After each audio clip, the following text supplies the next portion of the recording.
Donc en fait moi j'exerce les fonctions suivantes au sein de l'association de pêche d'Albarine. Donc je suis technicien hein, tout simplement, donc ça fait maintenant 15 ans que je travaille pour l'association de pêche. Donc je suis également assermenté au titre de la police de la pêche hein, pour le contrôle des pêcheurs. Et ce poste en fait a été validé à la fois par la communauté de communes et par la PPMA de l'Albarine, donc où on partage le temps de travail et également les frais financiers. En tant que personne assermentée sur les lots de l'association, donc le but c'est bien entendu la police de la pêche pour faire respecter la réglementation. Ça permet également beaucoup de faire passer une bonne communication entre le travail qui est fait sur le terrain par l'association tous les jours et puis aussi expliquer aux gens comment on voit les choses, comment ça évolue, et puis évidemment un contact permanent avec les gens. Généralement, les pêcheurs sont dans l'ensemble évidemment corrects. En 15 ans de service, on a dû à peu près poser 70-80 procès-verbaux en bonne et due forme.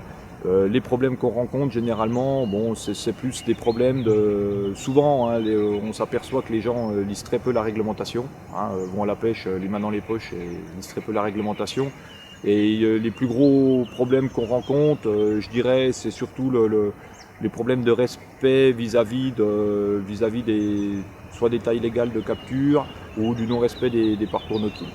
Le poste de technicien évidemment prend le plus de temps sur le restant de l'année, puisque je travaille également pour la communauté de communes pour toutes les questions environnementales, notamment sur l'Albarine, puisqu'on vient de passer de 15 ans où on a réalisé plus de 20 stations d'épuration sur le bassin versant. Donc on a terminé il y a 3 jours avec la mise en service de la station d'épuration de Chalais, hein, la dernière du bassin versant, en rejet direct sur l'Albarine. Pour ce qui est de l'assainissement, donc le déclencheur, ça a été les financements de l'agence de l'eau, puisqu'on avait les équivalents de moins de 200 habitants qui étaient financés pour ce genre de travaux, sont en place depuis 2009. Donc depuis 2009, il a fait le temps bien sûr de monter le projet, de temps de chercher les financements, ce qui nous a amené jusqu'au 31 2012 où on devait effectivement avoir finalisé ce projet. Et les travaux ont duré du 16 mai 2013 jusqu'à aujourd'hui, puisque les pompes ont été mises en route il y a 3 jours de ça. C'est effectivement séparer les eaux usées des eaux pluviales et puis traiter ces eaux usées dans une station qui est située en entrée de la commune. Donc on a opté pour une station tout enterrée, enfin une grande partie enterrée, de manière à ce qu'on ait un rendu, enfin qu'on n'ait pas quelque chose de, comment je pourrais dire, de trop vilain, on va dire ça comme ça, à l'entrée du village, quoi.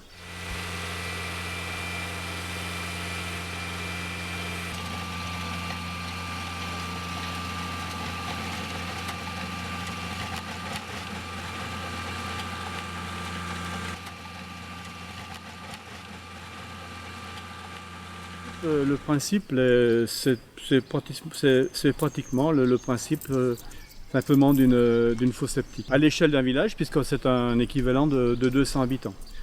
200 habitants, pourquoi? Parce que dans le village, on est à peu près 130 habitants, mais ça en sachant qu'il y a quand même des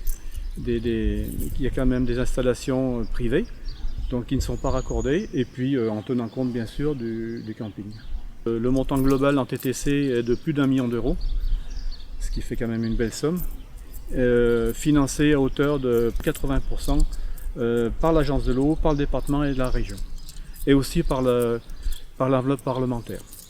Oui, aujourd'hui on peut dire que l'Albarine est protégée depuis sa source, disons jusqu'à Ambérieu, quoi, jusqu'à la confluence avec la rivière d'Ain. Le problème qu'on a eu avec la commune d'Hauteville, c'était surtout de leur dire, équipez votre station, enfin, ou refaites-en une. On en a un peu assez de recevoir tous vos effluents, puisqu'il n'y avait aucun traitement. Ils avaient une station qui était qui était complètement obsolète et qui ne fonctionnait pas du tout. Aujourd'hui, les résultats sont satisfaisants, hein, puisqu'il suffit de monter un petit peu, se promener en amont du moulin de Charabotte. Visuellement, déjà simplement visuellement, on se rend compte que ça a été efficace. Effectivement, on n'est pas réciprocitaire. Tout simplement, ce n'est pas une question d'accueil. Hein, enfin, les chiffres parlent d'eux-mêmes. Quand on voit le nombre de gens de l'extérieur qui viennent pêcher chez nous, c'est simplement qu'au niveau du budget, la réciprocité ne permet pas tout simplement d'avoir les moyens financiers que l'on a actuellement, que ce soit pour payer une partie de mon poste ou pour réaliser l'ensemble des travaux qu'on réalise. Sur tout ce qu'on peut réaliser chaque année, donc on a bien entendu l'appui du contrat de rivière de l'Albarine qui d'un point de vue financier qui apporte, que ce soit de l'assainissement ou de l'aménagement piscicole, donc qui apporte généralement une grosse partie des subventions, donc via l'agence de l'eau, la région Rhône-Alpes et le conseil général, et bien entendu les communes du bassin versant qui participent également puisqu'elles sont adhérentes au syndicat. L'association de pêche et la fédération financent la part pêcheur, hein, tout simplement sur les travaux d'aménagement. Généralement, l'association de pêche achète les terrains avant la réalisation des travaux, hein, puisque c'est encore le cas actuellement pour la réalisation des travaux 2014-2015 qui se profilent. Et donc en fait, le budget de l'association est à peu près de 40 000 € par an pour pouvoir réaliser tout ce qu'on propose aux pêcheurs chaque année depuis 20 ans.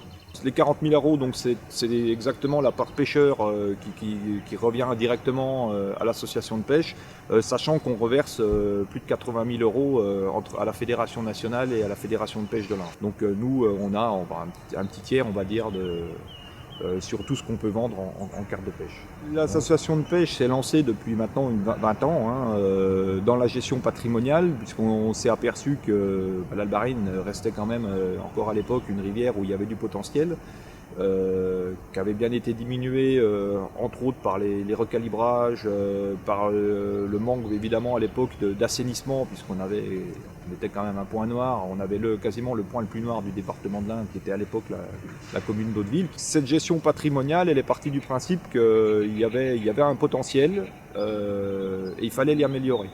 Donc moi, quand je suis arrivé en 1999, donc il y a eu l'arrêt des alvinages, pur et simple, sur le bassin versant de l'Albarine, avec une petite perte d'effectifs à l'époque.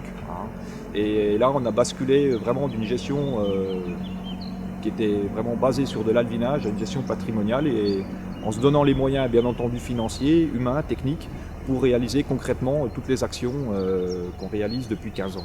Dans le cadre de cette gestion patrimoniale, effectivement, donc il y a une espèce qui nous tenait à cœur, c'était l'ombre commun, puisque l'ombre commun avait disparu de l'Albarine suite notamment au recalibrage, aux pollutions, bien entendu, et également la création de barrages qui empêchaient la remontée de l'ombre commun à l'époque.